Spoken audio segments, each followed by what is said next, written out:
Qardaşlara deyirik filan yerdə müsəlmanlar əziyyət çəkirlər, aclıqdan ölürlər. Cavab verir ki, mən ümrəyə getmək istəyirəm qaqa. Deyirik qardaş, körpələr aclıqdan ölürlər. Deyir qaqa, mən Kəbə üçün darıxmışam, Kəbəni görmək istəyirəm. Sübhanallah. Məgər siz Allah Rəsulunun bu hədisini eşitməmisiniz? Ləhədmul Kəbəti həcərən həcərə. Bir müsəlmanın canının təhlükədə olmasındansa, Kəbənin daşlarının tək-tək sökülməsi Allah üçün daha sevimlidir. Sübhanallah. Yəni anlamırsınız ki, ac müsəlmanlar Allah üçün Kəbədən daha dəyərlidir. Sünnə yaşadıklarını deyən qardaşlar var. Hündür maşınlar, ciplər sürürlər. Evlərinin həyətində fontanlar, şəlalələr düzəltdirirlər. Dəfələrlə də həccə, ümrəyə gediblər. Deyirik, bəs qardaş, malından Allah üçün xərcləyirsənmi? Acları doydurursanmı Allahın sənə verdiyi maldan? Çünki biz bugün çox gözəl bilirik kimlərin ehtiyacı var. Kəbənin mənim puluma ehtiyacı yoxdur. Oranın pullu karolu var. Əstəğfirullah, mən demirəm ora getmək olmaz, getməyin. Yəni demək istəyirəm ki, bugün müsəlmanların daha çox ehtiyacı var. Müsəlmanlar aclıqdan ölürlər, biz isə Kəbənin qabağında durub dua edirik ki, Allahım sən bizi cəhənnəm əzabından qoru. Dəfələrlə insanlar həcdə olublar, dəfələrlə ümrədə olublar.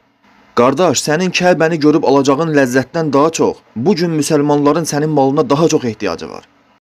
Bir gün Abdülkadir Geylaniyə bir nəfər yaxınlaşıb deyir ki, o şeyx, o Abdülkadir, mən həccə getməyi düşünürəm, mənə nəsihət et.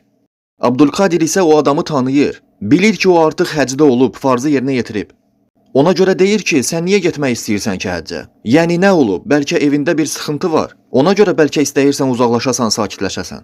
Yoxsa bəlkə Allahın razılığını qazanmaq istəyirsən? Yəni bu iki səbəb. Yox, deyir adam, heç bir problemim yoxdur, sadəcə olaraq Kəbə üçün darıxmışam və Allahdan əcr qazanmaq istəyirəm. O zaman Abdülkadir Geylani o adama deyir ki, istəyirsənmi sənə Allahdan həccə getməkdən daha çox əcr qazana biləcəyin bir əməl göstərim? Adam deyir ki, əlbəttə ki. O zaman şeyx adama deyir, həmin puldan bu qədər qismini filan yerdə yaşayan bir gənc var, evlənmək istəyir, lakin evlənə bilmir. Get ona yardım elə. Bu qədər qismini də filan yerdə yaşayan dul qadın var, yetim uşaqlarla. Get onlara yardım elə. Filan yerdə də elm tələbəsi var, yeməyi yoxdur. Get ona kömək elə. Və beləliklə onun həcc pulunu ehtiyac sahibləri arasında dağıtdı. İslam budur, qardaşlar. İslamı doğru anlamaq lazımdır. Yoxsa daha mənim pulum var deyə sadəcə öz könlümə xoş olan şeyləri etməməliyəm. Bu malı mülkü Allah sənə bu dünyada əmanət verib. Necə ki sağlamlığını da əmanət verib. Daha verməyib ki sənə sən il 12 ay trenajör zalından çıxmayasan. Ramazan ayı gələndə də təravih namazına getməyəsən. Deyəsən ki, qaqa belim ağrıyır, nə bilim qarnım ağrıyır. Allah çox gözəl bilir sənin qarnın mı ağrıyır, haran ağrıyır.